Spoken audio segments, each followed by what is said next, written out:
वालेकुम फ्रेंड्स, उम्मीद करता हूँ कि आप सब लोग खैरियत से होंगे। और अगेन आपको मैं अपने यूट्यूब चैनल पे वेलकम करता हूँ। तो आज हम जो है ना बेसिकली प्रॉपर्टीज़ करने जा रहे हैं पीरियोडिक टेबल की। पीरियोडिक टेबल के अंदर एलिमेंट्स की कौन कौन सी प्रॉपर्टीज़ हो सकती हैं, ठीक है, जिनको हमने डिस्कस करना है। पहले हमने क्या देखा, जस्ट पीरियोडिक टेबल देखा कि एलिमेंट्स को हमने या सॉरी साइंटिस्ट ने किस तरह अरेंज किया है, ठीक है। एलिमेंट्स को किस तरह अरेंज किया, क्या किया गया है, कितने ब्लॉक्स में अरेंज किया गया है, कौन कौन से ब्लॉक्स हैं और उन ब्लॉक्स में एलिमेंट्स को क्यों रखा गया है। इसके अलावा और बहुत सारी चीज़ें हमने देखी, पीरियड्स देखे, ग्रुप्स देखे, ये सारी चीज़ें हमने देखी हैं। आज हम बेसिकली करने जा रहे हैं, स्टार्ट करने जा रहे हैं प्रॉपर्टीज़, ठीक है। प्रॉपर्टीज़ कौन कौन सी एलिमेंट्स की प्रॉपर्टीज़ हो सकती हैं जो कि जो है ना वो एलिमेंट्स भी यानी कि पोजेस करते हैं, यानी कि रखते हैं। एलिमेंट्स की कौन कौन सी प्रॉपर्टीज़ है, तो आइए चलते हैं आगे। सबसे पहली प्रॉपर्टी है, अच्छा, प्रॉपर्टीज़ को हमने बेसिकली नाम दिया, मेन जो टॉपिक का नाम है वो पीरियोडिसिटी ऑफ प्रॉपर्टीज़, ठीक हो गया। तो सबसे पहली प्रॉपर्टी है atomic size and atomic radius, कि एक एटम का एटॉमिक साइज यानी कि उसका साइज कितना है, और एटॉमिक रेडियस, और एटॉमिक रेडियस हम कैसे फाइंड करते हैं, यानी कि एटम का साइज कैसे फाइंड करते हैं और एक एटम का रेडियस कैसे फाइंड करते हैं, ठीक हो गया। तो सबसे पहले आप लोगों को कॉन्सेप्ट होना चाहिए कि रेडियस क्या होता है। रेडियस बेसिकली, अगर आपके पास एक सर्कल है, एक स्फीयर है, फुटबॉल है, उसके मेन जो सेंट्रल पॉइंट है, सेंट्रल पॉइंट से बाहर उसकी सरफेस तक कोई भी जो है ना पॉइंट है वो क्या है, रेडियस है, ठीक है। मेन सेंटर से बाहर सरफेस तक जो है ना वो क्या है, आप कोई भी लाइन वहां से खींच लें, जो फासला है मेन सेंटर से सरफेस तक का फासला, वो क्या है, रेडियस है। इसको मजीद हम देखेंगे आगे चल के। तो आइए चलते हैं आगे कि एटम का साइज कैसे फाइंड करना है। एटम, पहला पॉइंट है, atoms are very small and doesn't have specific boundaries and size. कहते हैं कि एटम का जो साइज है वो बहुत छोटा है, बहुत स्मॉल साइज है, जिसकी वजह से उसकी एक कोई ना ही कोई स्पेसिफिक बाउंड्रीज हैं और ना ही कोई स्पेसिफिक साइज है। अब फर्ज करें फुटबॉल है हमारे पास, उसकी क्या एक स्पेसिफिक बाउंड्री है, ठीक है ना, उसकी बाउंड्री है और उसकी एक स्पेसिफिक साइज है हमारे पास, यानी कि इतना बड़ा साइज है, इतना बड़ा है, इतना बड़ा है, हमें पता चल जाता है ना आंख से देखने से, ठीक है। लेकिन एटम जो कि एक आम आंख से नजर ही नहीं आता, सही है ना, एक एटम जिसको हम आम आंख से नहीं देख सकते और उसका हम साइज मेजर करने जा रहे हैं कि वो कितना जो है ना, उसका स्फीयर का जो स्फीयर है उसका, वो उसका कितना साइज है, उसका कितना रेडियस है। तो बेसिकली ये जस्ट अकेले एटम का साइज फाइंड करना मुश्किल है। क्यों? क्योंकि उसकी स्पेसिफिक बाउंड्रीज ही नहीं है, उसका ना ही कोई स्पेसिफिक साइज है, due to which we can not measure the atomic size, ठीक हो गया। दूसरा पॉइंट है, the common method to determine the size of an atom is to assume that atoms are sphere, they touch each other when like close together.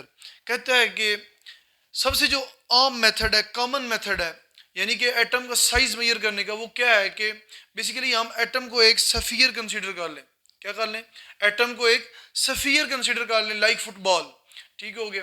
तो दो atom जब एक दूसरे के करीब आएंगे, एक एटम जो कि जिसका साइज क्या है, सफियर की तरह है, दूसरा एटम है उसका साइज भी किस सफियर की तरह है, यानी कि फुटबॉल की तरह है। तो दोनों फुटबॉल जब एक दूसरे के करीब आएंगे, एक दूसरे से टच करेंगे, जब एक दूसरे के करीब आएंगे तो एक दूसरे को टच करेंगे, तो उसके बाद जो है ना उनका एटॉमिक साइज मेजर करना इजी होगा। कैसे, देखते हैं।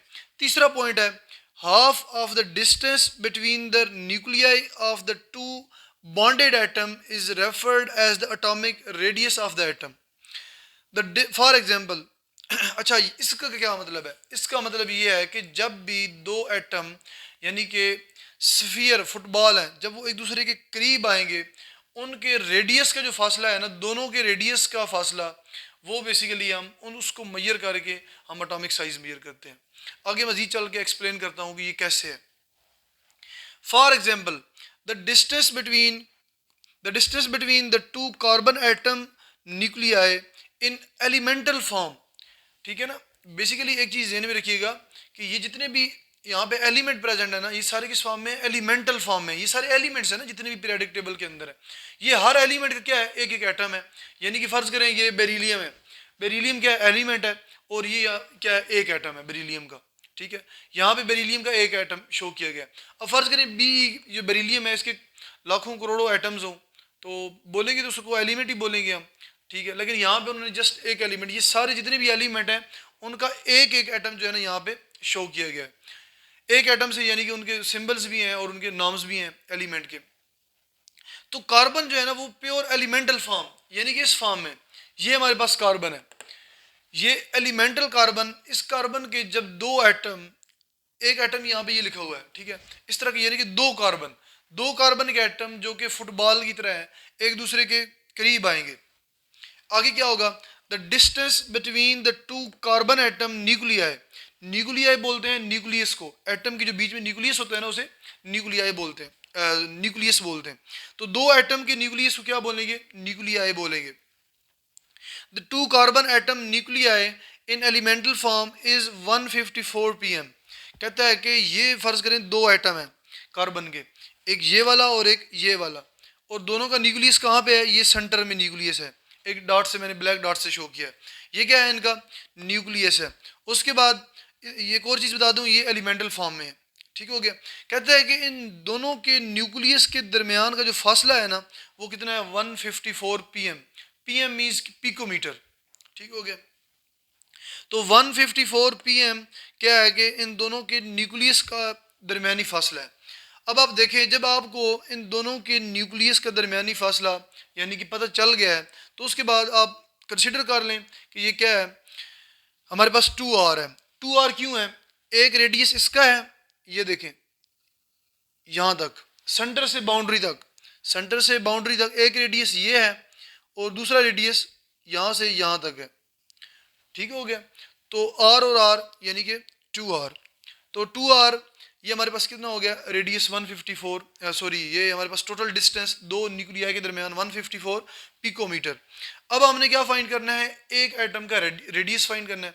तो रेडियस यहाँ से इजीली निकाल सकेंगे, ये दो एटम के रेडियस है, तो आपने एक एटम का निकालना है, सिंपल 2 से डिवाइड कर लेंगे। तो ये हमारे आपके पास है ना 2r is equal to 154 pm है, पिकोमीटर है। तो यहाँ से अगर खाली r निकालना है तो ये 2 मल्टीप्लाई हो रहा है, इधर आके डिवाइड हो जाएगा, तो आपके पास 77 पिकोमीटर आ जाएगा एक r। तो ये आपके पास एक एटम का जो रेडियस है, यानी कि जो सेंटर से बाउंड्री तक का जो डिस्टेंस है एक एटम का रेडियस कितना है, 77 पिकोमीटर है। अब आप सोच रहे होंगे कि यहाँ ये तो रेडियस तो निकल आया, लेकिन एक एटम का साइज नहीं निकाला सर ने, यानी कि एक एटम का साइज कैसे फाइंड करेंगे।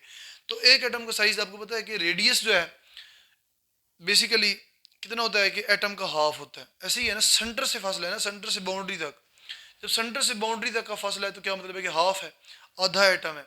तो आप इसको 2 से मल्टीप्लाई कर लें तो आपके पास पूरे एटम का साइज, यानी कि पूरे एटम का डायामीटर आ जाएगा। पूरे एटम की साइज को क्या बोलते हैं, डायामीटर बोलते हैं। ये देखें, ये आपके पास क्या है, एटम है, यहाँ पे इतना खास कोई गोल नहीं बन रहा, लेकिन ये देखें ये क्या है, न्यूक्लियस है। अब न्यूक्लियस से एक यहाँ से यहाँ तक आप देखें तो ये क्या है, और अब अगर यहाँ से यहाँ तक आए तो ये भी क्या है, और, लेकिन यहाँ से यहाँ तक ये फासला क्या है, यानी कि टोटल साइज है इसका एटम का। जब टोटल साइज है तो ये किसकी इक्वल है, डायामीटर के। यहाँ से यहाँ तक जो फासला है इसको क्या बोलते हैं, डायामीटर बोलते हैं, या पूरे एटम का साइज बोलते हैं। तो ये पूरे एटम का क्या है, साइज है, तो ये किसकी इक्वल है, 2r की इक्वल है, ठीक हो गया, 2r के। तो अगर आपके पास रेडियस जब आ गया, यहाँ से जब रेडियस आ गया तो उसको अगेन 2 से मल्टीप्लाई करें तो आपके पास 154 पिकोमीटर, यानी कि एक एटम का साइज कितना हो गया, 154 पिकोमीटर। पिकोमीटर यानी कि pm, ठीक हो गया। तो आगे चलते हैं हम, नेक्स्ट जो है ना आगे देखते हैं, ट्रेंड्स देखते हैं। ट्रेंड्स बेसिकली, ट्रेंड्स का क्या मतलब है कि वो देखते हैं कि हमारे पास एटॉमिक साइज का जो ट्रेंड है वो पीरियड्स में कैसा है, और एटॉमिक साइज का जो ट्रेंड है वो ग्रुप में क्या शो करता है, ठीक हो गया। बहुत ही इंपॉर्टेंट कॉन्सेप्ट बताने जा रहा हूँ, ये बेसिकली एटॉमिक साइज का पीरियड्स के अंदर, ठीक है। अब एटॉमिक साइज ट्रेंड इन पीरियड्स, इसका क्या मतलब है, यानी कि एक पीरियड्स के अंदर, जो कि आपने पीरियड्स पढ़े हैं ये सारे, ठीक है, 7 पीरियड्स पढ़े हैं आपने, पीरियड्स के अंदर एटॉमिक साइज बढ़ता है ये कम होता है, ये हमने बताना है, ठीक है। अगर बढ़ता है तो क्यों बढ़ता है, अगर कम होता है तो क्यों कम होता है, ये हमने रीज़न बताना है बेसिकली। ठीक है, तो आइए चलते हैं, ये चीज़ देखते हैं। ये बहुत ही इंपॉर्टेंट कॉन्सेप्ट है, इसको गौर से समझिएगा। व्हेन, सबसे पहले है when we move from left to right in periods then atomic number increases. जब आप देखें ये पीरियड्स के अंदर बढ़ रहे हैं, ये लेफ्ट है और ये आगे राइट। ये जब लेफ्ट से राइट मूव करते हैं, फर्ज करें ये हाइड्रोजन है, उसके बाद हीलियम है, फिर दूसरा हमारे पास क्या है, ये पीरियड है, lithium, beryllium, boron, carbon, nitrogen, oxygen, fluorine and neon. ये क्या है, सेकंड पीरियड है। Similarly third, fourth. कहते हैं कि जब हम लेफ्ट टू राइट स्टार्ट करते हैं पीरियड्स के अंदर एलिमेंट्स को देखते हैं तो इनका एटॉमिक नंबर बढ़ता है। ओब्वियसली एटॉमिक नंबर बढ़ता है। फर्ज करें ये क्या है कि ये लिथियम है, इसका एटॉमिक नंबर कितना है, 3। आगे beryllium 4, boron 5, 6, 7, 8, 9, 10। Atomic number continuously बढ़ रहा है। जब एटॉमिक नंबर बढ़ेगा तो इसका क्या मतलब है कि जो न्यूक्लियस में प्रोटॉन है वो बढ़ रहे हैं। ठीक है, यहाँ पे न्यूक्लियस में प्रोटॉन इसके 3 है, इसमें प्रोटॉन 4, इसके न्यूक्लियस में प्रोटॉन 5, आगे 6, 7, 8, 9, 10। यानी कि एटॉमिक नंबर बढ़ रहा है तो प्रोटॉन बढ़ रहे हैं। अच्छा जी, आगे चलते हैं। But the size of atom decreases gradually. Atomic number बढ़ रहा है, प्रोटॉन न्यूक्लियस में बढ़ रहे हैं, उसके अलावा भी जो साइज है ना टोटल एलिमेंट का, सॉरी एटम का, वो कम हो रहा है, ग्रेजुअली डिक्रीज हो रहा है। यानी कि जैसे जैसे हम आगे जाएंगे वो छोटा होता जाएगा और एंड में जब नियान तक पहुंचेंगे तो वो छोटा हो चुका होगा, अच्छा खासा छोटा हो चुका होगा पहले की निस्बत। तो इसका मतलब ये है कि जब हम लेफ्ट टू राइट पीरियड्स में मूव करते हैं तो एटॉमिक नंबर तो बढ़ता है लेकिन एटॉमिक साइज कम हो जाता है। यानी कि एटम का जो पूरा साइज है ना वो कम हो जाता है। हालांकि न्यूक्लियस के अंदर प्रोटॉन बढ़ रहे होते हैं, उसके बावजूद भी जो है ना एटम का साइज है वो कम हो रहा होता है। तो क्या रीज़न है इसका, वो रीज़न हम बेसिकली देखने जा रहे हैं। द रीज़न, ये रीज़न को मैंने ब्लैक में यहाँ पे शो किया। The reason is that when atomic number increase the effective nuclear charge increase due to increasing number of proton. इसका मतलब ये है कि जब एटॉमिक नंबर बढ़ता है तो क्या है कि नंबर ऑफ प्रोटॉन्स बढ़ते हैं। ठीक हो गया। इफेक्टिव न्यूक्लियर चार्ज, जब जाहिर है जब प्रोटॉन बढ़ेंगे पॉजिटिव चार्ज बढ़ेगा। ठीक है, पॉजिटिव चार्ज को हम क्या बोलते हैं, न्यूक्लियर चार्ज। कौन सा चार्ज बोलते हैं, न्यूक्लियर चार्ज। इलेक्ट्रॉन की वजह से नेगेटिव चार्ज होता है और प्रोटॉन की वजह से सॉरी पॉजिटिव चार्ज होता है। तो न्यूक्लियर चार्ज को हम पॉजिटिव चार्ज बोलते हैं। तो जाहिर है जब न्यूक्लियस में प्रोटॉन बढ़ेंगे तो चार्ज बढ़ेगा, न्यूक्लियर चार्ज बढ़ेगा, इफेक्टिव न्यूक्लियर चार्ज बढ़ेगा। तो ये वही चीज़ लिखी हुई है। The reason is that when atomic number increase the effective nuclear charge increase due to increasing number of proton. यहाँ तक हो गया। आगे, but the shell doesn't increase, but the shell doesn't increase by further addition of electrons. अब जाहिर है कि जितने हम प्रोटॉन यहाँ पे ऐड किए किए जा रहे हैं इतने इलेक्ट्रॉन भी तो आ रहे हैं बाहर। ऐसे ही है ना। अब देखें लिथियम में, अगर लिथियम के वैलेंस शेल में सॉरी न्यूक्लियस में 3 प्रोटॉन है तो इसके वैलेंस शेल में कितने इलेक्ट्रॉन है, टोटल इलेक्ट्रॉन कितने हैं, 3 है पूरे एटम में। अगर बेरिलियम में टोटल प्रोटॉन कितने हैं, न्यूक्लियस में 4 हैं, तो बाहर इलेक्ट्रॉन भी कितने हैं, 4 हैं। आगे बोरान, बोरान में अगर न्यूक्लियस में 5 प्रोटॉन है तो बाहर इलेक्ट्रॉन भी 5 होंगे। यानी कि नंबर ऑफ प्रोटॉन बढ़ रहे हैं तो नंबर ऑफ इलेक्ट्रॉन भी बढ़ रहे हैं। समझ आ गई इस चीज़ की। But the shell doesn't increase, कहता है कि शेल जो है ना इंक्रीज नहीं होता। क्या है, शेल इंक्रीज नहीं होता। आपने शेल पढ़े हैं कौन कौन से, ये न्यूक्लियस है, ये पहला शेल है के, उसके बाद एल, उसके बाद एम, उसके बाद एन। यानी कि ये के शेल है, ये एल शेल है, ये एम शेल है और ये एन शेल है। कहता है कि यानी कि ये शेल जो है ना नहीं बढ़ेंगे, इलेक्ट्रॉन तो बढ़ रहे हैं। अब बाहर शेल में इलेक्ट्रॉन, अंदर प्रोटॉन बढ़ रहे हैं तो बाहर इलेक्ट्रॉन भी बढ़ रहे हैं लेकिन शेल नहीं बढ़ रहे। यानी कि अगर के शेल है तो के शेल रहेगा अगर पीरियड्स के अंदर, अगर पीरियड्स के अंदर एल शेल है तो एल शेल रहेगा, अगर पीरियड्स के अंदर एम शेल है तो थ्रू आउट सब में एम शेल ही रहेगा। यानी कि वो अगले एलिमेंट पे जब जाएंगे, फ़र्ज़ करें बेरिलियम से बोरान पे जाएंगे तो शेल बढ़ेगा नहीं। यानी कि अगर फ़र्ज़ करें इसका एल शेल है तो वो आगे एम पे नहीं जाएगा। समझ आ गई है ना। यानी कि शेल इंक्रीज नहीं होंगे। ये मज़ीद आगे मैं आप लोगों को मज़ीद डिटेल से समझाऊंगा। तो देखते हैं आगे, but the shell doesn't increase by further addition of electron, हालांकि इलेक्ट्रॉन आ रहे हैं बाहर से, ठीक है, जब इलेक्ट्रॉन आ रहे हैं तो शेल इंक्रीज नहीं हो रहे, क्यों नहीं हो रहे देखते हैं। Therefore increasing nuclear charge contracts the outermost shell towards the nucleus. होता क्या है, इलेक्ट्रॉन तो आ रहे हैं लेकिन शेल नहीं बढ़ रहा, अंदर यहाँ पे न्यूक्लियस में चार्ज बढ़ रहा है, न्यूक्लियस में चार्ज जैसे बढ़ेगा तो वो इलेक्ट्रॉन को अपनी तरफ और करीब खींचेगा अपने, ठीक है ना, इलेक्ट्रॉन्स को अपने और करीब खींचेगा, क्योंकि शेल बढ़ेंगे तो इलेक्ट्रॉन दूर दूर हो जाएंगे ना, तो उनको खींचना मुश्किल होगा। लेकिन चूंकि शेल ही नहीं बढ़ रहा तो इलेक्ट्रॉन करीब करीब है, तो जितने इलेक्ट्रॉन करीब करीब हैं, अंदर चार्ज बढ़ रहा है, न्यूक्लियर चार्ज पॉजिटिव चार्ज बढ़ रहा है, तो इलेक्ट्रॉन को और अपनी तरफ खींचेगा, तो बाहर वाला जो शेल होगा वो क्या होगा, कॉन्ट्रैक्ट होगा, यानी कि वो सूख के अंदर चला जाएगा, ऐसे कह सकते हैं। तो बाहर वाला जो शेल है वो अंदर की तरफ मूव करेगा, ठीक हो गया। तो चलते हैं इसकी एग्जांपल देखते हैं। For example in second period, हमने एग्जांपल दी है यहाँ पे सेकंड पीरियड की, बेसिकली बुक में एग्जांपल दी हुई है। तो सेकंड पीरियड में lithium, beryllium, boron, carbon, nitrogen, oxygen, fluorine, neon, ये एलिमेंट्स ऊपर लिखे हुए हैं मैंने सारे। आगे एटॉमिक रेडियाई देखते हैं, यानी कि इनके रेडियस देखते हैं, एटॉमिक रेडियाई पिकोमीटर में। सबसे पहले लिथियम है, लिथियम जो है ना वो 152 एटॉमिक रेडियाई है। बेरिलियम का देखें तो कम हो गया थोड़ा सा। आगे बोरान का देखें तो और कम हो गया, 88 पे आ गया। कार्बन का देखें तो वो और कम हो गया, नाइट्रोजन का और मजीद कम हो गया, ऑक्सीजन का, फ्लोरीन का, और आगे एंड पे नियान का 69 पे आ गया। यानी कि स्टार्टिंग में 152 पे था और एंड पे 69 पे आ गया। हालांकि नंबर ऑफ इलेक्ट्रॉन भी बढ़ रहे हैं, नंबर ऑफ प्रोटॉन भी बढ़ रहे हैं, तो उसको बढ़ना चाहिए लेकिन नहीं बढ़ा। उसकी वजह क्या है कि शेल नहीं बढ़ रहे।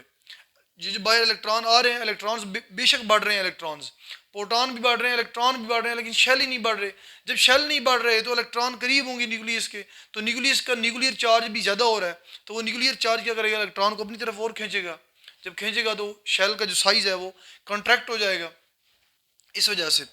अब आगे देखते हैं एग्जाम्पल इनकी कि ये शेल में यानी कि ये कैसे सेम रहा है। ये मेन चीज़ है कि थ्रू आउट जितने भी एलिमेंट हैं इनमें शेल क्यों नहीं बढ़ा, सेम शेल, कौन सा सेम शेल है वो हमने बताना है। बेसिकली शेल यहाँ पे हमने वैलेंस शेल बताना है, ठीक है ना। अब देखें यहाँ पे लिथियम और बेरिलियम क्या है, इनकी इलेक्ट्रॉनिक कॉन्फ़िगरेशन अगर देखें, लिथियम की देखें, ये मैं जल्दी जल्दी समझा देता हूँ। लिथियम का एटॉमिक नंबर कितना है, 3, तो 1s2 और 2s1, समझ आ गई। ये लिथियम की इलेक्ट्रॉनिक कॉन्फ़िगरेशन है। वैलेंस शेल कौन सा हुआ, ये वाला 2s1, ठीक है, क्योंकि ये हमारे पास 1s2, ये तो के शेल है, और ये कौन सा शेल है, एल शेल है, समझ आ गई। ये वैलेंस शेल कौन सा हो गया, एल शेल हो गया। अब देखते हैं लिथियम के बाद हमारे पास बेरिलियम है। बेरिलियम देखें यहाँ पे, बेरिलियम का 4 है, तो 1s2 साथ में 2s2, अगेन देखें तो ये के शेल है और ये हमारे पास एल शेल है, 2s2, ठीक हो गया। ये के शेल है, ये एल शेल है, ये हमारे पास कौन सा आ गया, एल शेल। अगेन इसका भी एल वैलेंस एल हो गया, इसका भी वैलेंस एल शेल हो गया। अब आगे चलते हैं बोरान की तरफ।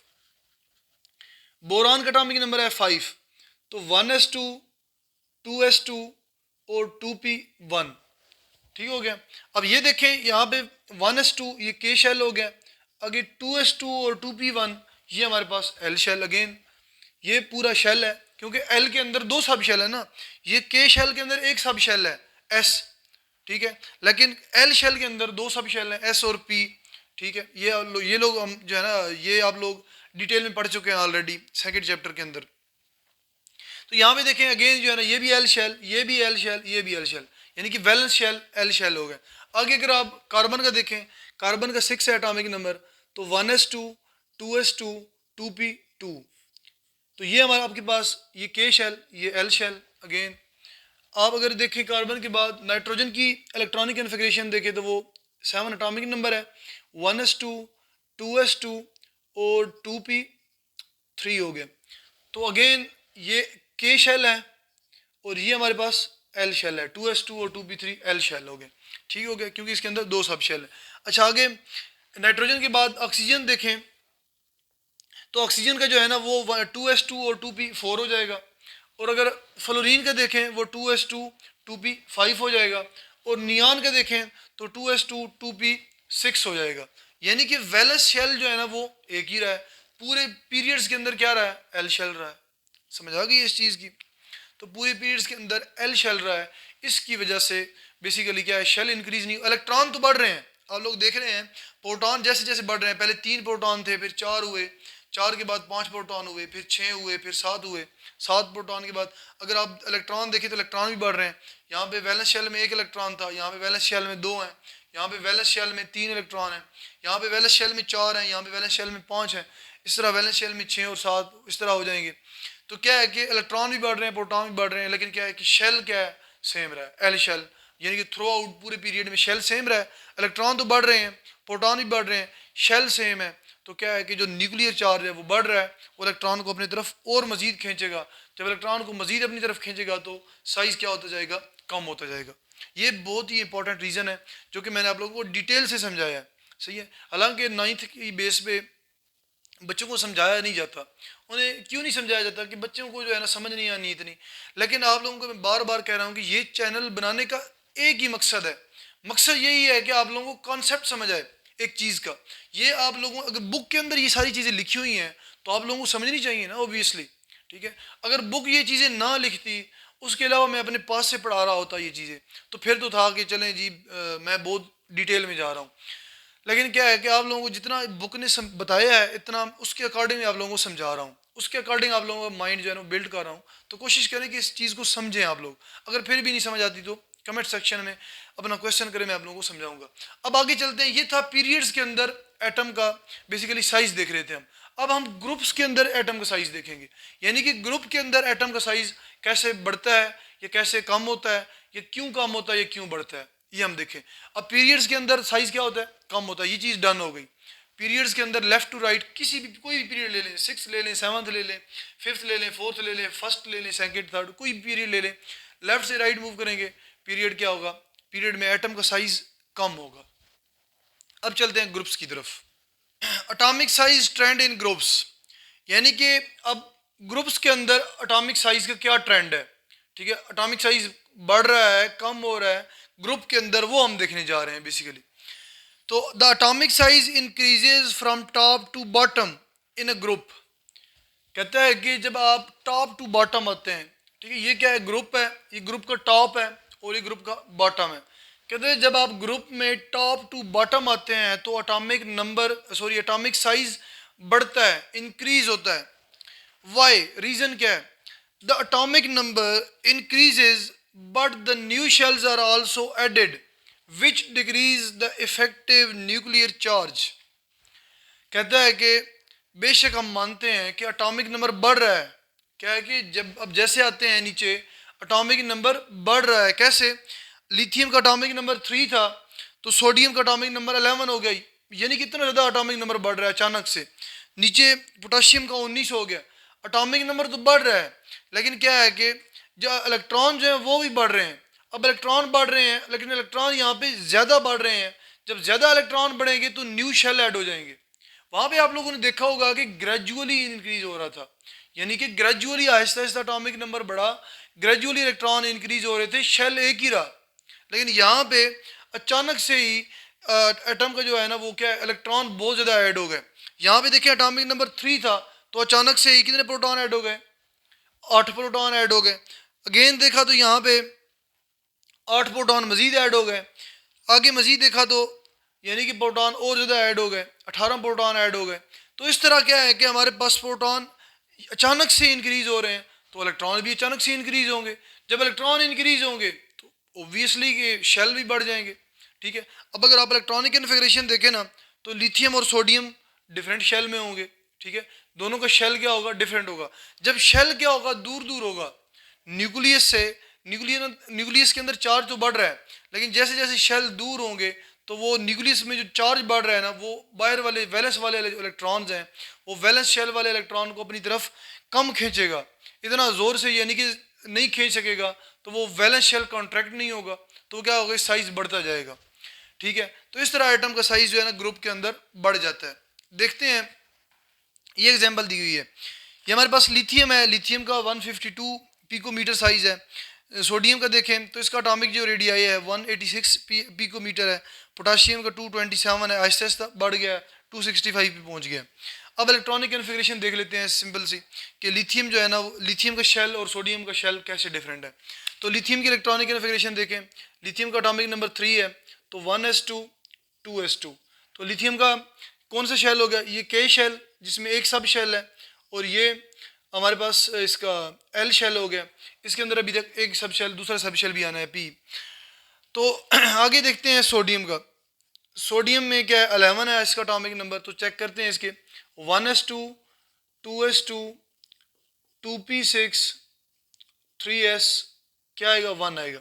ठीक है, टोटल इलेक्ट्रॉन गिन लें, 6 1 7 7 और 2 9 9 और 2 11। अब क्या है कि ये देखें, 1s2 के शेल है, 2s2 और 2p6 क्या है, एल शेल है, और 3s1 और इससे आगे जो सब शेल इसके ऐड होने, वो उनको अब छोड़ें। यहाँ पे देखें तो ये कौन सा है, के एल और ये एम। अब आप देखें कि लिथियम का वैलेंस शेल एल है, लेकिन सोडियम का वैलेंस शेल एम है। समझ आ गई है ना, शेल बढ़ गया है ना एक। अगर आप ये पोटाशियम पे आते हैं ना, तो पोटाशियम में शेल जो है ना वो मजीद एन शेल होगा, यानी कि शेल बढ़ जाएगा। समझ आ गई इस चीज़ की। जैसे जैसे आप आगे मूव करते हैं तो शेल क्या है, बढ़ते जाते हैं। तो इस वजह से इलेक्ट्रॉन न्यूक्लियस से दूर होते जाते हैं, तो जिसकी वजह से न्यूक्लियर चार्ज जो है ना वो डिक्रीज हो जाता है, कम हो जाता है न्यूक्लियर चार्ज। तो इसकी वजह से ज़्यादा अट्रैक्शन नहीं होती, तो एटम का साइज बड़ा हो जाता है। तो ये कुछ रीजंस थे, मैंने आप लोगों को बता दिए हैं। बहुत ही इंपॉर्टेंट लेक्चर है, इसको अगर एक दफ़ा समझ नहीं आई तो इसको दोबारा से लें। ठीक हो गया, उम्मीद है कि आप लोगों को समझ आ जाएगी। तो इसी के साथ ही मैं अपना लेक्चर एंड करता हूँ। इंशाल्लाह मिलते हैं नेक्स्ट लेक्चर में, तो तभी तक अपना ख्याल कीजिएगा बहुत ज़्यादा। ओके, अल्लाह हाफिज़।